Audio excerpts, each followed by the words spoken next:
Butte campground is on an island, and here we are crossing the land bridge.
You need one of these to protect your electrical circuit.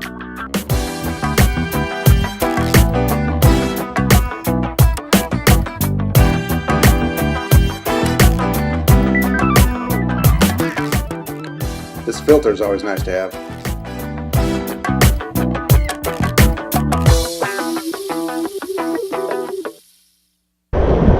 Hey everybody, train's going by. We are at Butte. Kind of nice area. It's right there. Wind block because it's windy here today. It's a little cold. But I'm gonna go around and show you what this park's all about. It's pretty nice. Let's walk over here and take a trail. What do you say?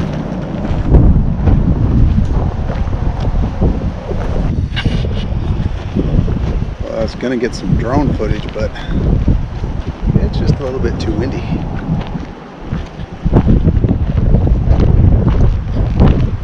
Let's see. It's just a little bit nasty. Probably get some wind noise. Apologize for that.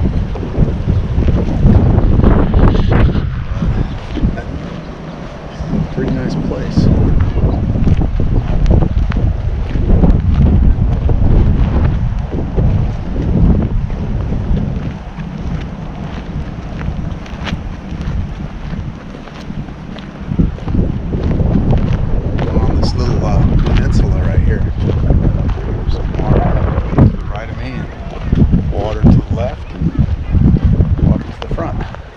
I don't have it.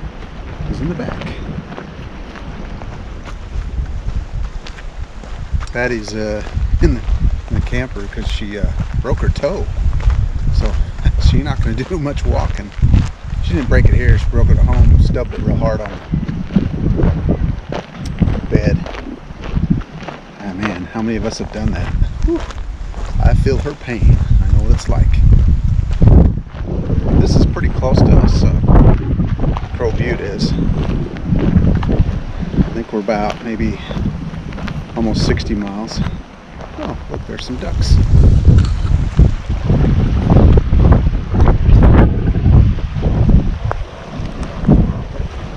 Call them mud hens. I don't know. I think they're some kind of coot.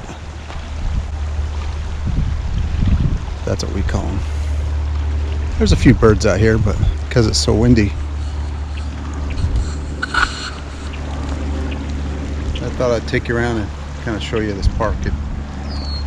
It's kind of ugly now because it's early spring, but when it gets green, wow, the trees are awesome. But I'll show you around. So after you come off the campground over here, there's a nice little trail, and it comes around. It's kind of something you can get a little bit of knowledge of, maybe some history about about the Indians that were here.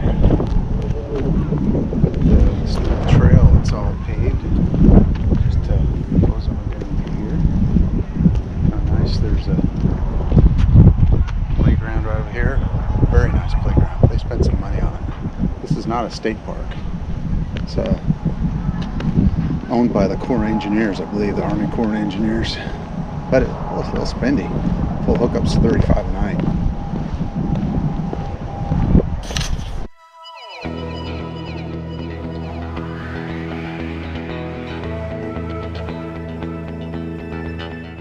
The wind noise got too bad, so I thought I'd show you what the playground looked like. This is an awesome playground.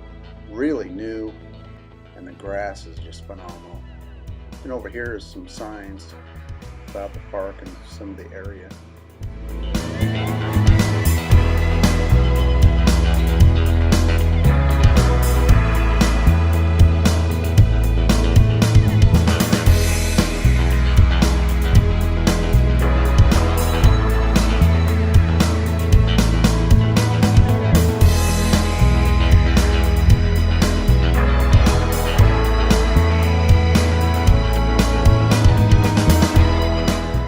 Here to the right is a snack shop. Good food. Take the kayak out here.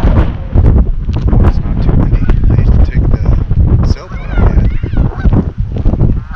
Would sail over to the next town, which is downriver a little ways. Would stay overnight there in their marina and take advantage of the restaurants there. Boardman is the town in Oregon. The main channel is over on the other side of this island, and across on the other side of the river is Oregon.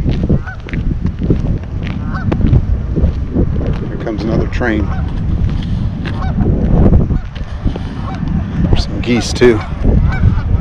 Scared them, spooked them. That's the only problem about this area is, you know, the train's a little ways away, but man, it makes a lot of noise. And they run like 24/7.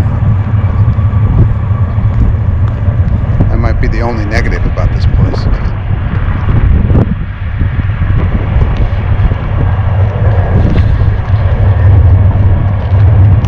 I would like to come here. And this is a good spot all year round. Usually.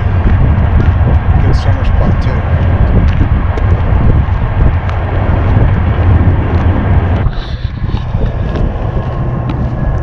So here's one of the launches.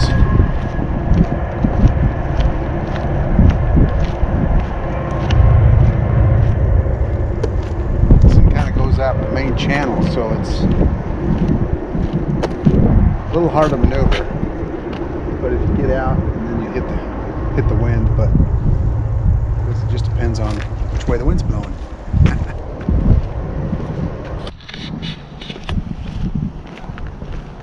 So here's the other launch, and this is one I have used before.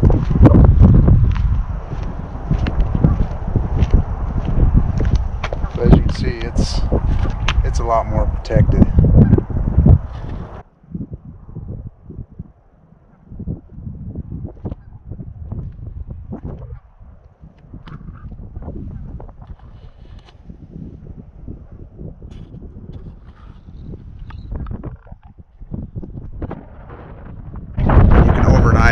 In here with your boat. There's a nice big marina. Just a little bit too early for people now. The state used to have this park. It used to be a state park. Then with all their budget cuts and whatnot, turned it over. I think it was privately owned for a while, and then it went back to the Army Corps of Engineers, I believe. This is all new since that time. They really did a nice job of it.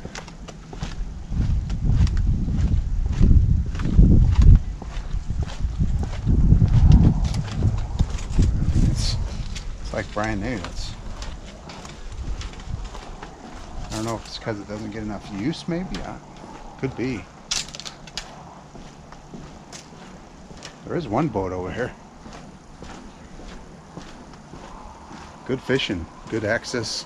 This goes out and connects to the Columbia River. But I mean, this is exceptional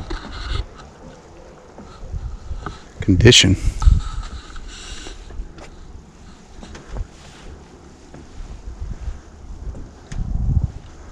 It's got a really nice daytime area too.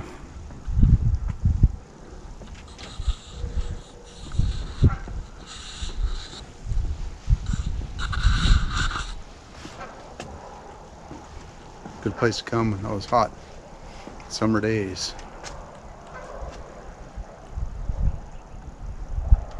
Very well protected down here. I hardly feel any wind at all down here. Good place to stay overnight, more overnight. You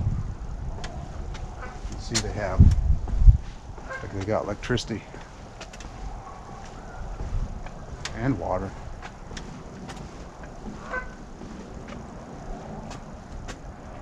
Haven't seen a pump out station, but with all this, you'd think they'd have something like that. It doesn't cost too much to moor overnight. I hear they're working on a fish station to clean your fish. They get it down and it'll be pretty nice. This is a great fishing area. Get a lot of fishermen in here. Got some facilities right here. I don't know, should look and see what they're like.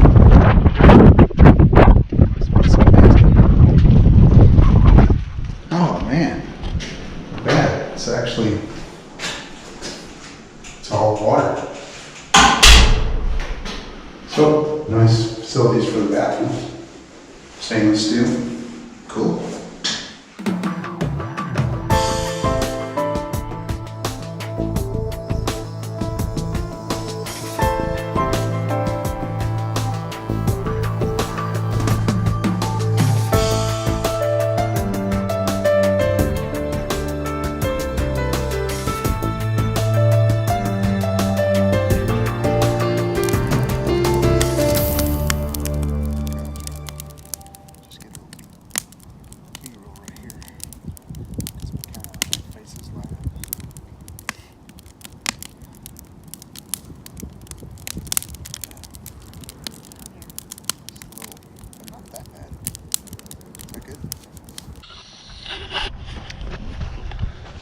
One of the features of this park is this trail that I'm on, and about the only really good trail that we had, foot trail around here, and it goes up this hill, gives you an awesome view of the Oregon side, but trail's nice and sandy. See that?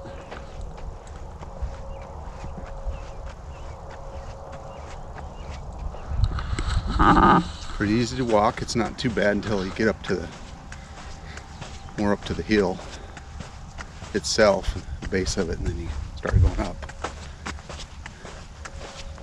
Yeah, you have to watch out for rattlesnakes during the summertime. This is a good little exercise, good little hike. I don't recall how far it is. It's probably about 2 or 3 miles. Anyway, and nice to see it's not very sunny today. It's very cloudy. I'm gradually going uphill, so I'm a little out of breath. That's pretty cool. On my way. What's good about being here on top of the mountain is I get a great cell signal. Otherwise, if you have AT&T, you can't get it down there because this mountain is in the way. Our tower's over there somewhere for AT&T, so I can't get a signal down at camp, which is kind of a bummer, but why do you go camping anyway? So you can not have the phone ringing in your ear all the time, or get away from technology. But this is a really cool place. I can see the river on that side, on that side, on that side, and almost that side. And as you can see probably from my drone footage, it's pretty cool mountain. So it's well worth a hike. to come up here.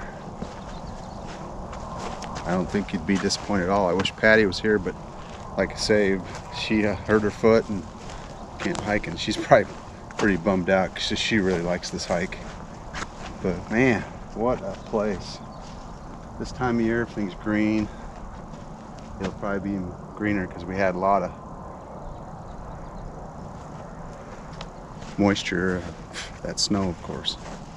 But hey, this is what it is up here. So it's worth the travel. It's worth the day or two that you stay at this campground. And you need to get reservations. Don't come without a reservation. They want reservations apparently. If you come to this campground, make sure you don't leave your awning out on your camper. Yeah, I mean, it could be really nice and no wind like right now, but you get up here and the wind kicks up and you're about a half an hour away from camp. I know from experience. We really lucked out. We hiked up here a couple years ago and had the awning out because it's such a gorgeous day. Sun was up, it's warm. Got all the way up here and all of a sudden the wind kicks in. I had my other drone and it was flying it, and I couldn't hardly get it back to me because the wind was so stiff, and it came up all of a sudden. So man, I put everything, gave everything to Patty, and I just took off. I sprinted down to see if I could save my awning. And wow, we had a guy that happened to be there, one of the workers, saw it flapping, and he grabbed the rope that he had on his tractor and tied down the corner to the picnic table. Otherwise we would have lost that thing. I mean, this was pretty stiff wind. And I was hurting by the time I got there because I sprinted all the way back, and it's like I say, it's about a half an hour. So big luck out. I've seen where if somebody's left them out, big wind come up and just took that thing and tore it right over the top. So be careful. If you ever leave your camper or RV, good advice is just go ahead and bring the awning in. You don't have to worry about it. Nowadays they're pretty simple, unless you got the older kind that you can tie down. But thought that would make for an interesting story.